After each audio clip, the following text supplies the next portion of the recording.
All right, everybody. Welcome to Summer Care of Orchard Trees, Vines, and Cane Fruits. So we're going to kind of hit them all tonight. So mostly what we're going to kind of be talking about is summer pruning, or what's called summer pruning.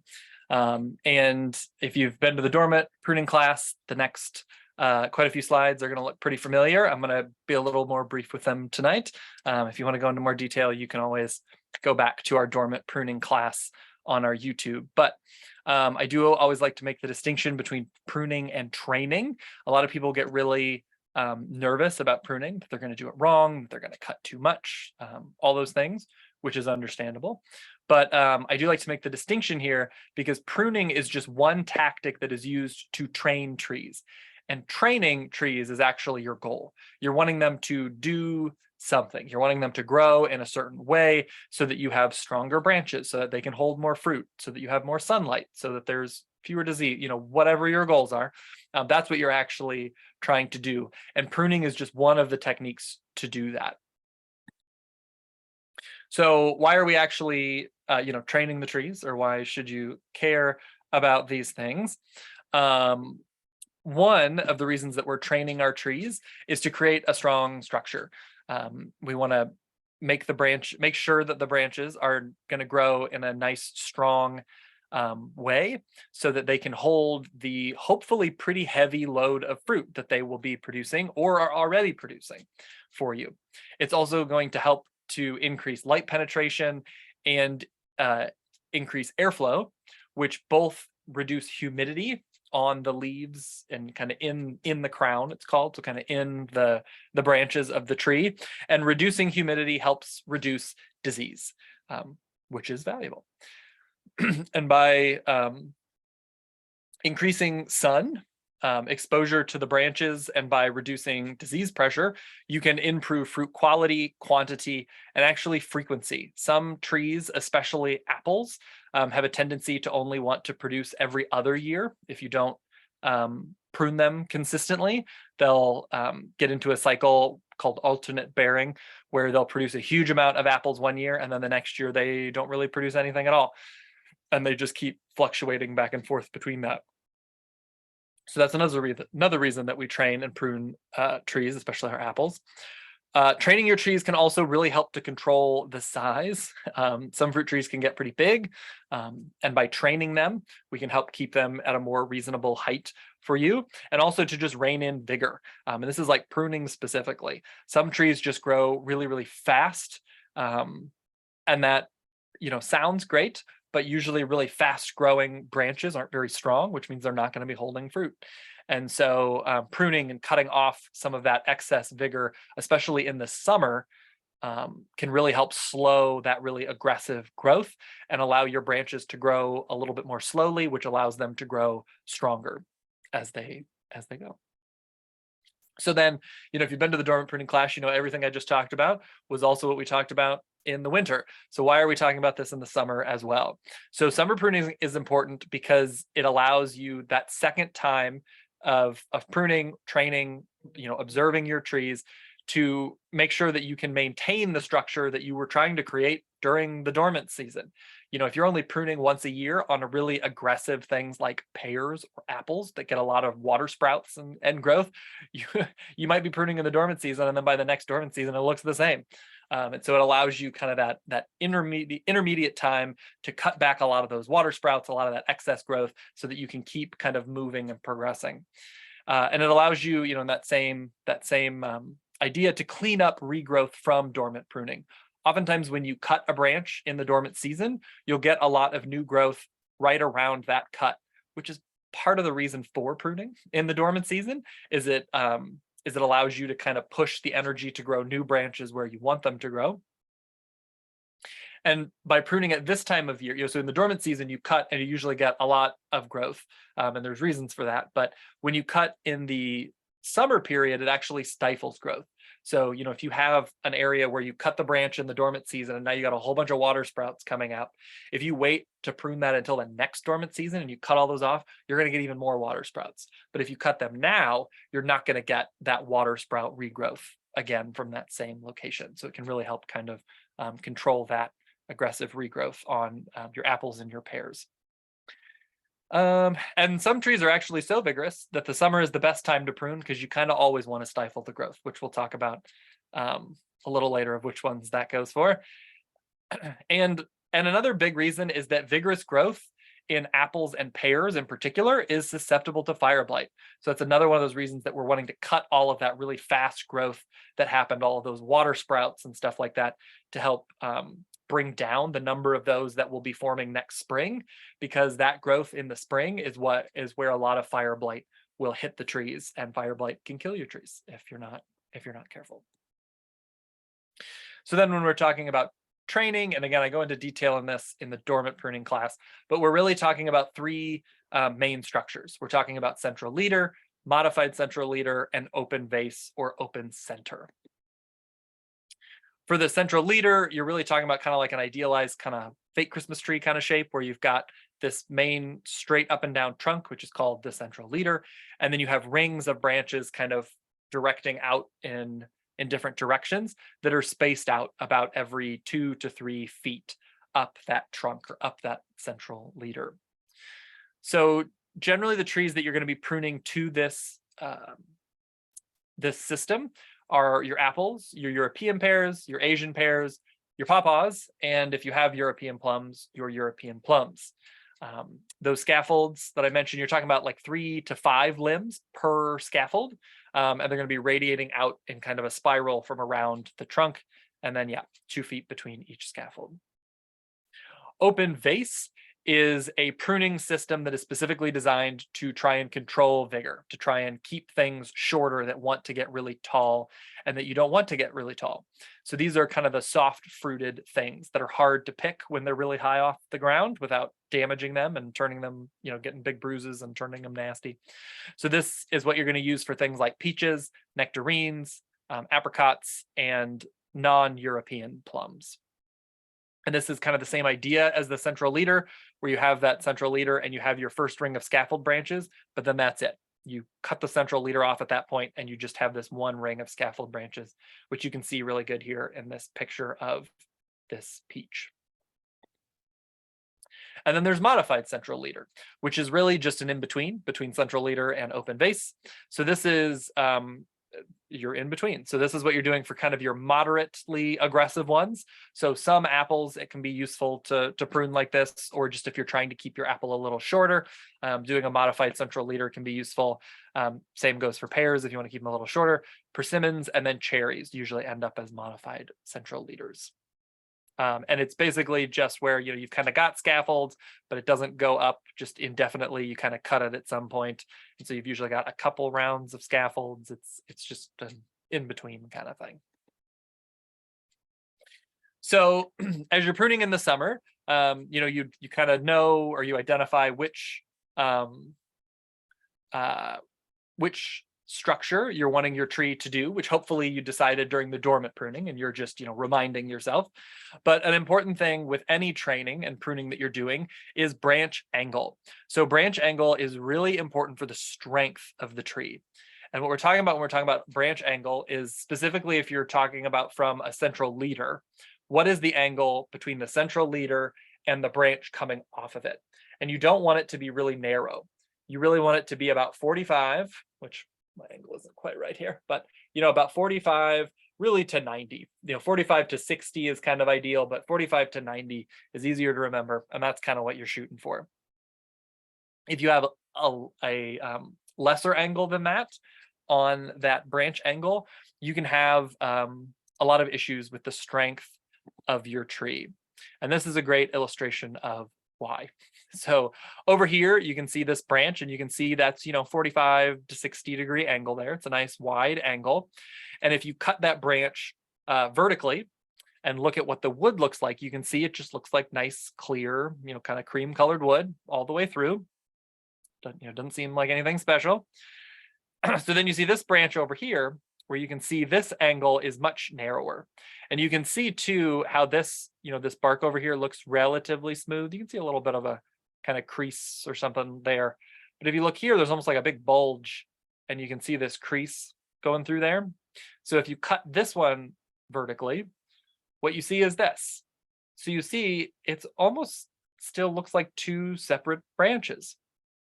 And you can see here where there should be, wood, you see this kind of dark, empty spot. So that's bark that has been pinched because the angle was so narrow that as it grew, the bark on those didn't get expelled out, it just grew in, which means that as these branches are getting bigger and heavier, the actual attachment of that branch is not getting any stronger. And so eventually you're going to get to a point, especially if you're talking about fruit trees that have a lot of weight on their branches.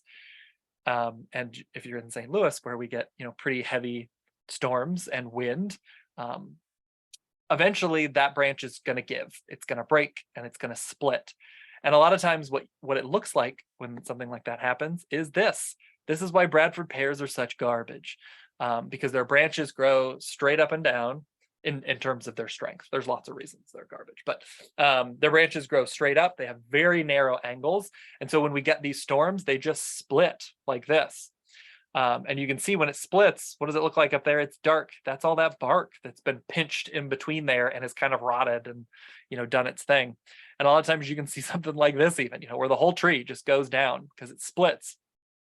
So, next big storm we have, if you're driving around and you see a Bradford pear, take a look at it and see, this is usually what it's going to look like. It's not like the branch snapped. It's usually where the branch actually attached to the tree gave way and it split.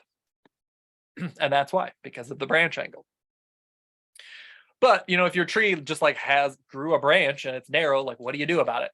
So so in big commercial operations where labor is, your biggest expense, the way that you deal with that is you cut the branch off. You cut one of them off, and you hope that the new one growing is gonna have a wider angle.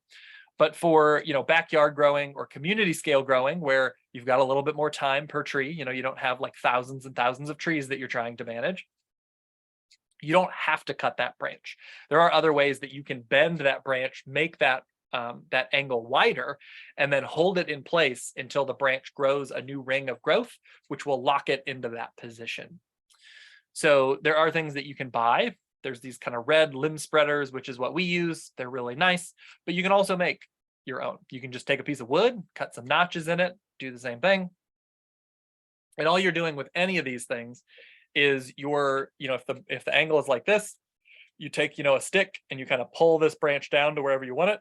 And then you just wedge it against that central leader and it's going to act as a stop so it doesn't just bounce back. So you kind of wedge that in there. You could also use, just a piece of wood in this type of situation, or wood with two little kind of nails sticking out the end to kind of poke into the bark a little bit to hold it into place.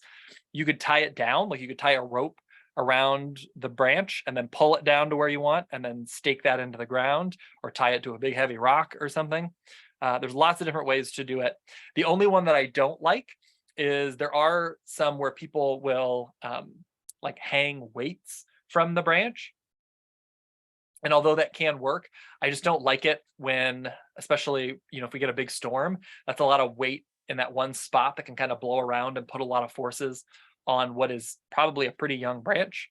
So I don't really like that as much, but anything where you're either pulling down or you're, holding it down or something like that can be a good way to do that. And if you put that on this time of year, you will probably need to leave it on until next summer, because most of the actual growth of the branch is happening in the spring. But you can go out there, in a couple months, pull it out, and if it just bounces back, you got to put it back in. And if it doesn't, take it out. You can play with it, but just you will need to leave it for a while, especially if it's this time of year. Another important thing, or another important tool that you can use to create structure is just bamboo poles and stakes, especially if you have a tree that you're trying to get a central leader on, where you want, the trunk that just shoots straight up. Sometimes that trunk doesn't do that. It'll go up and then it'll kind of go off to the side. And if you don't want that, if you want it to grow up, a bamboo pole can be really helpful to accomplish that, because you can take, the kind of branch that's tilted over, you tie a bamboo pole to the trunk at the bottom where it's nice and straight, and then you just pull this branch up and tie it to the bamboo pole, and that bamboo pole isn't going to bend. If it's too much force, it'll just snap it, but it's not going to bend. and then you're pruning. So when we're talking about summer pruning or summer training, either one, we're talking about late July or August. So we're still a little early, but we're in the zone. If you do it much earlier than that, what can happen is you can get new growth from those cuts. Like the tree is still vigorous enough, it's still kind of, early enough in the season that if you cut those water sprouts, you could still get more water sprouts growing, which kind of defeats the purpose. And if you go too late, if you're like, oh, I'll wait until September or October when it's nicer to be outside. If you do that, what can happen is the tree doesn't have enough time to kind of winterize those wounds that it's created. And that can be an entry point for disease, or it can get frost damage or something on those cuts that you made. So it's really good to do it kind of in July, late July into August, during a dry spell. So that's the time of year usually that it is the hottest. Statistically, the last week of July and like first week of August are the hottest days of the year in St. Louis. And they also tend to be some of the driest. When we get into that hot, dry weather, the trees go into what's called summer dormancy. So it doesn't look like winter dormancy. The leaves are still on there, but they're not really growing. And they're not really photosynthesizing all that much if it's really hot. So they kind of go into this state of just kind of holding out, trying to survive the heat until it cools down in the fall, and then they'll start doing stuff again. So that's a good time to do those cuts, because you're not disrupting what they're doing as much. You're doing those cuts when they're kind of dormant already, and then when they like start kind of ramping up again as the temperatures cool down, they can then deal with any wounds, any issues that caused, and get ready for winter. The tools you're going to use are the exact same ones you did during the dormant season. Almost all of your work will be done with hand pruners, which is what this is here. If you have bigger branches, you're going to use loppers. If you have really big branches, I probably wouldn't recommend doing that kind of cutting this time of year. That would normally be best in the dormant season, unless there's like a branch that's damaged, which we'll talk about. But for that, you could use a pruning saw, also called a limbing saw, like Limbing. And then it's also good to have rubbing alcohol and some rags to sanitize your cutting surfaces, because sanitation can be really helpful to prevent the spread of disease. All of your cutting edges on your hand pruners, your loppers, your saw should be sanitized anytime you move from one tree to the next. If there is a disease in a tree, like if you're cutting out fire blight or something, you should really be sanitizing between each cut, which is annoying, but it can save you a lot of trouble and can save your tree. Because if you cut and you get fire blight on the branch and then you go to cut another branch that looks healthy, you could have just introduced fire blight to that branch. So sanitizing between each cut, if you have a disease, is helpful. If it looks to be a healthy tree, then just before you move to the next tree, wipe off the surfaces before you start cutting on the next tree. And then any prunings that you do, any cut branches, should be removed from the orchard. You shouldn't just leave them laying on the ground, especially if they have disease on them, because those diseases can splash back up onto the tree, or if they're sporulating, they can get into the air and blow back up onto the tree. But even if they look healthy, it's good to just remove those, because you just don't know what's on the bark, on the leaves of those prunings. So then what are you actually summer pruning?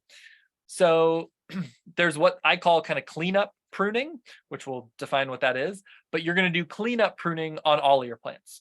All of your plants can be cleanup pruned really any time of year, but this is a good time, since you're going to be doing your summer pruning on some specific things. It's good to just check all your plants and do it all at once. So doing a cleanup prune on all your plants, and then you're going to do specific summer pruning on your apples, your Asian pears, your European pears, and some of your blackberries and raspberries. And we'll talk about, what a floricane bearing blackberry or raspberry is. So cleanup pruning, like I said, is on all trees, not trays. But you can also do this on shrubs, vines, cane fruits. But for your trees specifically is what you're going to look for root suckers for. You don't need to look for root suckers on shrubs and vines and cane fruit, unless they're popping up in an area you don't want them. But those are not grafted. trees are grafted. So grafted trees, the roots are actually a different plant than the top. It's the same species usually, but they're different plants. And so any growth that you're getting up from the ground like this is actually not going to produce the fruit that you want in terms of flavor and color and all those things. They can also be more susceptible to diseases because they were selected for growing in the ground, not for dealing with leaves and stuff like that. So these root suckers, any of them that you see, you're just going to remove all of them at the ground level. Just cut them right at the ground level, be done with them for all of your trees. For all of your plants, trees, shrubs, vines, cane fruit, all of those, this is a good time to check them and remove any branches that are broken, damaged, or diseased in any way. So, if you've got a peach like this and it, split, that's not going to fix itself. It's not going to grow back together. So you might as well cut it off and be done with it. And then, as I mentioned, if it was diseased with fire blight, which is what this is here, that's what it looks like on the wood. This is what it can look like on the fruits and the leaves. If you have that, you need to cut back on the branch back behind where it looks healthy. So this, you'd look here and you'd be like, oh, obviously this is disease. But if you cut here, there's still fire blight in the tree because it's systemic. It goes down the tissue and kills it before it shows up on the bark. And so you want to go back at least 6 inches. Sometimes you'll need to go as far as 12 inches back and cut it. And wherever you cut it, then look at the branch, at the cut surface of the branch. And if you see that green ring on the inside, like any nice healthy branch will look like, if it looks green, then you got it, you're good. You don't need to worry about it. If you look at it and it looks dead, you didn't get all the fire blight. Sanitize your pruners, go back another 6 inches, cut again, check again, and then repeat that until it looks green and healthy. You're also, for anything that has a central leader, you're going to want to remove or train any competing central leaders. So this is a good example of one here where this was cut for who knows what reason. And it sent out this new shoot that would be your central leader, but it also sent out one here, and they're growing, really close together. So you don't want that because you just want one central leader, but also because that's a very narrow angle. That's going to be a really weak branch connection. And so you need to pick which one you're going to keep. I would probably keep this one because it's higher, it's bigger. And then with this one, you can either bend it down with a limb spreader if you want a branch here, or cut it off. So that's what we're talking about there in terms of competing central leaders. And then for your the actual summer pruning, that is, more the structural kind of stuff and not just that cleanup pruning. So this is the stuff that you're just going to be doing on your apples, your European and your Asian pears in terms of trees. This is where you're going to want to remove any water sprouts that you don't want. I don't know why you'd want any water sprouts, but that this is kind of what water sprouts look like. It's where you'll get all these very vigorous, usually very vertical shoots that are very young. They're not, it's not like a big taper in diameter. It's like 1 year's growth that can be really, really big. And it can be anywhere from, these are pretty short, like 12 inches or so, to I actually was pruning a mature pear that hadn't been pruned in a long time, and I found a water sprout in there that was 9.5 feet long. That 1 year's growth, 9.5 feet long. That's a water sprout. You don't want that. Those water sprouts are pretty much just vegetative. They will really never produce fruit for you, and they're weak. They're flimsy because you have 1 year's growth that's just growing really fast and really long. And so what happens is, even if you had a fruit on there, it would just bend the whole branch down because it's not a strong branch. So you're going to want to remove all of those to clear out the tree so that there's, again, nice airflow, good sun penetration into the middle of the canopy to keep it dry, to reduce disease, all those different things. And for your European pears, so European pears produce so many water sprouts when you cut them that actually it can be helpful once your trees get established to do a lot of pruning in the summer, like as much as possible. European pears often respond very aggressively with water sprouts to spring pruning. I've seen trees where they do the pruning and it looks perfect, like the European pear. And then you come back a couple months later and it's just like a big tangle of leaves. And it's annoying, but that's not uncommon. You didn't do anything wrong in your dormant season pruning. They just produce a lot of water sprouts because they're very vigorous. And that is why for European pears, once they become mature, once you kind of get your structure, it can actually be a little easier on you to try and do most, if not all, of your main pruning in the summer, to almost kind of reverse the pruning schedule for those European pears to reduce the amount of water sprouts. Because again, those water sprouts are also more susceptible to fire blight, which is a disease you don't want in your pears. But again, you're gonna this is like once the tree is mature, like you don't, like with young trees, do it exactly like any other tree. But once they kind of get mature, really focus most of your pruning of the pears in the summer, and it'll make your life easier. This is also a great time to bring down height on any of your trees. So if you have a tree that is too tall or has just reached the point that it's tall enough and you don't want it to be getting taller, like it's going to get taller, but you don't want it to get any taller, then this is actually the best time to prune a tree for that purpose. When you prune it in the dormant season, you again often get a lot of vigorous regrowth, and that's not what you want. You want it to stay shorter. That's what you're trying to do.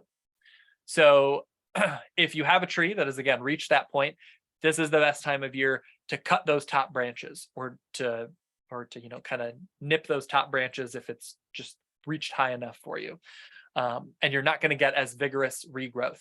You'll continue to then prune those upper branches in the dormant season, but these initial cuts especially are best to do in the summer as opposed to in the dormant season. You won't get as much vigorous regrowth.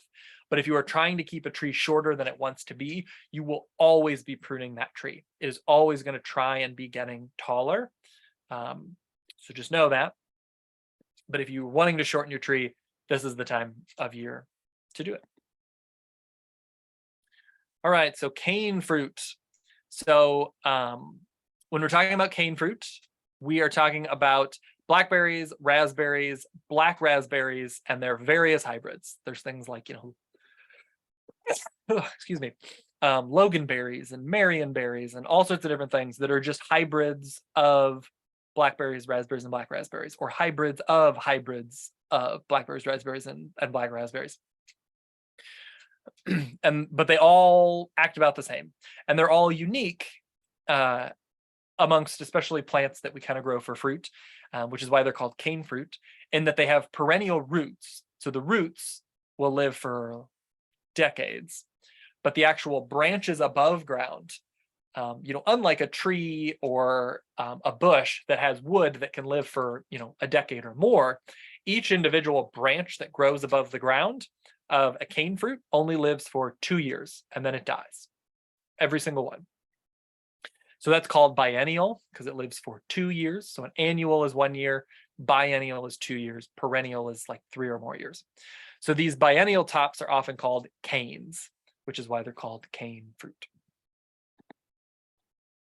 And there are two different types of plant, or of those canes. Actually, it's the same cane, but we have two different names for them, depending on if it's their first year of growth or their second year of growth. So in the spring, you'll get new canes coming up, fresh new canes. So those are called primocanes, that whole first year that they're alive. Prime, so I remember, prime is in first, number one, the prime is the first year's growth. And almost all the time, they produce no fruit or flowers. They are just vegetative. They are just producing energy for the roots, building, the plant's system, but they are not reproducing. They are not producing the fruit that you want. After they overwinter that first year, that second year, we then call them a floricane because they flower. So floricane is the same cane that grew last year. It's just a year old at this point. And these are the ones that will produce flowers and eventually fruit. But then that winter, after they produce, so like if you're harvesting, blackberries right now from a cane, that cane will die this winter. And next, February, March, it's going to be very obvious that it's dead. So the reason that that's important to know is that there are some exceptions to that rule. So there are some cultivars of raspberry. There's a lot of cultivars of raspberry and an increasing number of cultivars of blackberries. And like very recently, there's just now 2 black raspberry cultivars that are what are called primocane bearers. So these are cultivars that were found in the wild and then crossbred for better taste and size and whatever, that produce flowers and fruit on the primocane. So the branch does grow up that first year, but in the fall it will produce flowers and fruit on that branch. It will then produce more flowers and fruit the following year, and it will still die that second year. So the second year branch, that floricane, looks exactly like all the others. The only difference is the primocane also bears fruit, which is why they're called primocane bearers, because they produce on the primocane and the floricane. So each branch will produce 2 years, which is pretty cool. These are also called everbearing or fall bearing. So you might see a raspberry that's an everbearing raspberry or a fall bearing raspberry. All means the same thing. You treat them the same way as primocane bearers. It's the same thing. So the main kind of difference between these, between the floricane and the primocanes in terms of their fruit production, is that the floricanes will produce, when you normally think of it. So those floricanes, that second year cane for raspberries, will produce end of June. For blackberries, it'll produce in July. But the primocane, remember, it has to grow that first year. So it needs to grow and then produce flowers and then ripen fruit. So they're ripening later. So a primocane bearing raspberry, for example, usually isn't starting to ripen fruit until like mid-August, and then will continue to ripen fruit off and on all the way until the frost in late October. So normally raspberries are producing late June, but the primocanes are not going to start producing until August. So for raspberries, there are a lot of primocane bearing cultivars. Heritage and Caroline are the 2 that we plant the most often. For blackberries, they're prime arc cultivars. There's lots of different ones that are called like prime arc something. Those are all everbearing or primocane bearing. And then for black raspberries, the only 2 that I've been able to find are Ohio Treasure and Niwot. So for this time of year, what you're doing with your cane fruits, and this only applies to the floricanes. So sometimes with primocane bearing fruit, because you get it on the first year's growth, what some people will do, and what I do, is I just mow them in the winter, because that primocane is gonna grow up and it will produce fruit. And so if you just cut them in the winter, it means that you don't have to worry about pruning. You don't have to worry about trellising. You don't have to worry about, cutting individual branches and getting thorns stuck all over you. So a lot of times that's what people will do with primocane bearers. But like I said, it can produce fruit on both the primocanes and the floricanes. So you can treat it just like any other floricane producer, like normal one. And so in that instance, if you wanted to get fruit from both years' branches, you would do exactly what I'm saying here. But if you are growing something that is not a primocane bearer, you really want to do this, or you're not going to get fruit. So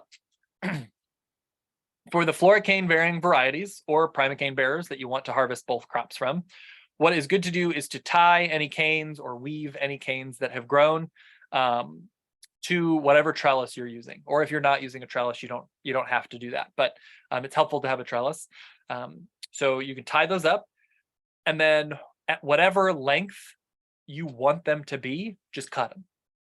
So, blackberry canes in particular can get really long, like 15 feet long. by the end of the season if you let them.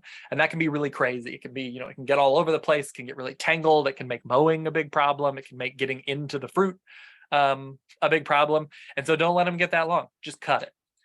You're not going to kill the plant, I assure you.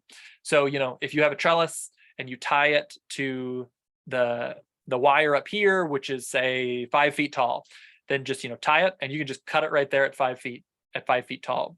And what that does is two things. One, it keeps the branch nice and short for you, which makes your life easier because you don't have big, long things growing all over the place to get tangled. But what it also does is it redirects the energy that would have gone to just make that cane longer and longer and longer to side branching. So what you'll get is something like this. You cut so that you can see this is the wire here. So this is tied to the wire and this tip was cut off. And now instead of just having that one branch, you now have this 1, 2, 3. I think that's maybe 4. Or yeah, 4 right there. So at least 4, in this picture. And the reason that that is significant is if you ever look at a blackberry plant, you will notice pretty quickly that almost all of the fruit is growing at the end of a branch. And so if you let this thing get long and it's 15 feet long, you're still probably only going to get one cluster of blackberries at the end of it. But if you cut it, this exact same branch will now give you at least 1, 2, 3, 4 clusters. And so you can greatly increase the amount of fruit that you're getting, and you make picking it a lot easier because it's not as tangled. The bush stays more like a bush as opposed to a big, long, tangled bramble. And it also makes it easier then when it comes time to prune because they're not going to be as tangled.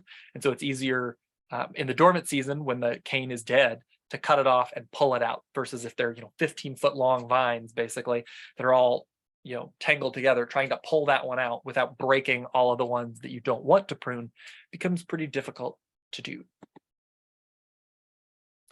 And the last group that we'll talk about is vines. So vines, mostly what we're talking about is grapes and hardy kiwis. So these are very vigorous plants, especially once they get established. They can grow unbelievably fast, and it does not hurt to prune them now.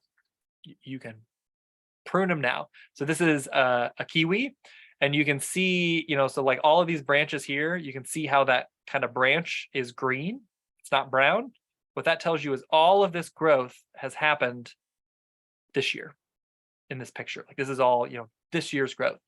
And so if you, let them continue to grow for the rest of the year, you could have branches all over the dang place, which can be a lot to deal with. And so the incredible amount of leafy growth that vines produce can make management and harvest pretty difficult. If you have a big tangle of leaves, it can be hard to find, let alone monitor your fruit for insect pests or diseases getting started, or even just to pick it. It can be difficult when there's just huge tangles of vines all over the place. And those big leafy vines can also shade and slow the drying of fruit after a dew or a rain. And especially when we're talking about grapes, what that means is rots and mildew. It means disease on the fruit. It also slows the ripening, again, especially of grapes. The direct sun heating the grapes actually makes the grapes ripen faster. So feel free to shorten the branches or remove whole branches that are in your way, or that are not growing in the right direction, or just to thin the area. Again, these are very vigorous. Like commercial vineyards will cut off 75 to 90% of all growth every single year off of grapevines. So I assure you, you're not going to kill it if you just cut off some stuff so that you can get to your fruit. These are some grapes that I just took this picture. I think it was a week and a half ago, or maybe it was just a week ago. That I was out at an orchard, and this was on their grape trellis, but actually like looking at the vines, you couldn't see anything at all because they were all big and they were tangled. They hadn't done their summer pruning yet because it's not time. But I actually had to like push through vines and get like under the trellis and look up to get this picture, like to actually see the fruit. And again, like that's doable. But if, there's a bug starting to eat these and you have to do that every day to check on them, you're probably not actually going to check on them all that often. And it's going to be easier for that pest to get established, to start destroying your grapes before you even notice. So it's harder to manage your crop that way. And then there is also just general care. So this time of year, watering can be important, especially if your plants are new. If you just planted your things this year or last fall, especially, you really want to be watering those plants at least once a week if there was not significant rain that week. If your plant is established, if it's been in the ground for at least a year already, then you don't need to water usually, unless we have a prolonged dry spell. If we're going 2-3 weeks and it's also pretty warm, it can be useful to water those established plants just to help keep them healthy and vigorous. And then I always do just mention those cane fruits, those blackberries and those raspberries, really like water. So even when they're established, you can see a noticeable bump in yield if you're watering them. So it doesn't hurt to just continue to water those. The plants are not going to die, but you just get quite a bit more fruit if you keep watering those. So that's nice. And I did just want to mention, just so you didn't think I forgot, the reason I did not cover shrubs is because there's nothing special you're doing with shrubs this time of year. You're just doing that cleanup pruning that I mentioned that you're doing for all of your plants. And then pest and disease. So the other kind of general stuff that you're going to be looking for on any of your plants is pests and diseases. So if you have any plants that have had a history of fungal issues, so your peaches get brown rot, or your grapes get black rot, or something like that. If there's a history of that in your plants, it can be useful to start spraying some natural fungicides preventatively, because that's kind of all they don't work as like a treatment for an active infection. So that would be things like whey or milk are pretty effective mildew controllers in terms of a prevention. Sulfur is stronger, but is also an organic approved thing that you can use as a fungicide. Neem also has some effectiveness, but again, just as a preventative. I have not found it to be effective as a treatment for an active infection. If you're getting worms or caterpillars or whatever you want to call them in your fruit, if you've got codling moth or oriental fruit moth, and we talk about how to identify those in our pest and disease management class, but any of those like little caterpillar things that like to eat your fruit, then BT is your friend. That is the organic spray that is the most targeted and is really effective against those. And then this time of year, they're already out, but Japanese beetles are the other thing that can be on people's minds that can be really destructive of certain plants. So there's kind of like 3 options that you have for Japanese beetles. Well, I guess there's 4. So the one that people talk about, but is just not feasible for an orchard, is like knocking them off or hand picking them. You can't do that on a 10-15 foot tall fruit tree. That's not a thing. But it is possible if your plants are small, or if you're talking about blackberries or raspberries or something, that you could just knock them off into a bucket of water and drown them. But what I have found most effective is there's kind of a 3-prong strategy that you can use. So especially if you have had historic issues with Japanese beetles, like if they're going to be here, which is the case in my garden and orchard, they show up every year no matter what, is doing mass trapping as a prevention is really effective, like really effective, as long as you do it correctly. And we have a blog post that goes into all the details on that and gives you instructions that you can kind of print out and look at. But the general idea is that you're not using those little dinky bags that they sell at some big box stores. They're too small. They fill up really fast, and then you're just attracting the beetle to the trap, but it's not actually getting trapped because the bag is full. And so then you're just attracting them to your location. So you want to make sure that whatever the container that is collecting the Japanese beetles is big enough that it is not going to fill up faster than you can empty it, because otherwise you're just attracting beetles. But you get big containers like a trash can or a 5-gallon bucket or something like that. And then you want to put it not next to the thing that you're trying to protect, because then again, you're bringing it to the food. You want to put it kind of around the perimeter. You want to kind of encircle your property or your garden or whatever you're trying to protect with it, so that any Japanese beetles that are coming towards your garden are going to hit those traps first. They're going to be attracted to that smell first and get trapped. And any that are in your property, hopefully, are going to get pulled away from your plants to the edge and fall into those traps. They're not 100% effective, but they are hugely effective at reducing the numbers on your plants if you do it correctly. If you don't want to do it all around your property, you can just do it at kind of the farthest away from your plants. Just you can have one or two just really far away from everything else. And then just again, make sure it never fills up all the way. If it starts getting full, empty it. Dump those things in a big tub of water till they're all dead, and then dump them on your garden. They're a phenomenal fertilizer. They're really high in nitrogen. Or throw them in your compost bin.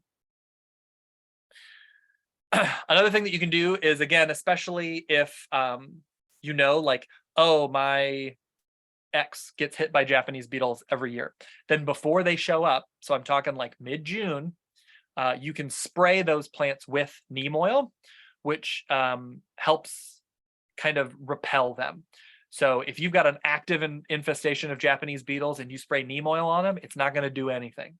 They are still going to continue to eat your plant. But if you know, like, oh my gosh, my grapes get attacked by Japanese beetles every year, then starting in mid-June, you should start spraying your grapes with neem oil, because it's going to make them kind of taste not great. And as they're flying around and scouting for food as they emerge, they're going to say, oh, that smells bad. And they're going to go land somewhere else and start eating that, hopefully not in your garden.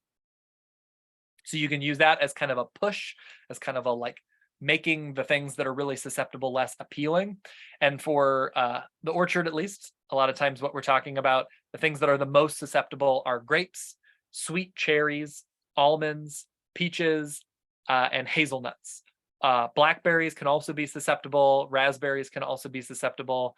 Really, they can eat anything. They will attack apples, but they seem picky about which apples they like. It's actually one of the reasons that we don't plant Liberty apple anymore. It's a great apple variety, except that Japanese beetles absolutely love it for some reason. Whereas like other apples, they don't really touch that much. So they seem to have preferences. So you might have an apple that they really like. And in that instance, I would spray it with neem as well before they show up. And then if you have like a big, like your plants are covered, you didn't get the traps out, you didn't do the neem, or it didn't work. Those have both been very successful for me, but for some reason they don't work. For whatever reason, you've got them all over your plant. There are some sprays that you can use to kill them, but it's usually better to use it in conjunction with something else. Because if you spray it and you kill all the Japanese beetles that are on there and there's not a trap to pull them away, or you don't then, spray neem on that tree to make it taste not as good, other ones are probably just going to show back up again. So there is a new product called Beetle Gone that's like a BT that does kill like adult Japanese beetles, which is pretty exciting. I have not used it. We've ordered it. We just haven't gotten it yet. Mostly what we've used is spinosad, which is an organic insecticide, but it is a broad spectrum insecticide. So it will kill any insect, beneficial or bad, that it comes in contact with. So again, this isn't something that you just want to be like, oh, I'll spray my tree with spinosad every 3 days for the 6 weeks that Japanese beetles are out, because you're going to be doing a lot of other damage as well by doing that. So it's really best to, if you're not going to do traps, if you get a bunch of Japanese beetles on your plant, spray it with spinosad to knock off the ones that are there, and then spray that plant with neem so that it's less appealing if there's any more that show up. And that is summer care of orchard, trees, vines, and cane fruit. I hope that was helpful to everybody. Thank you.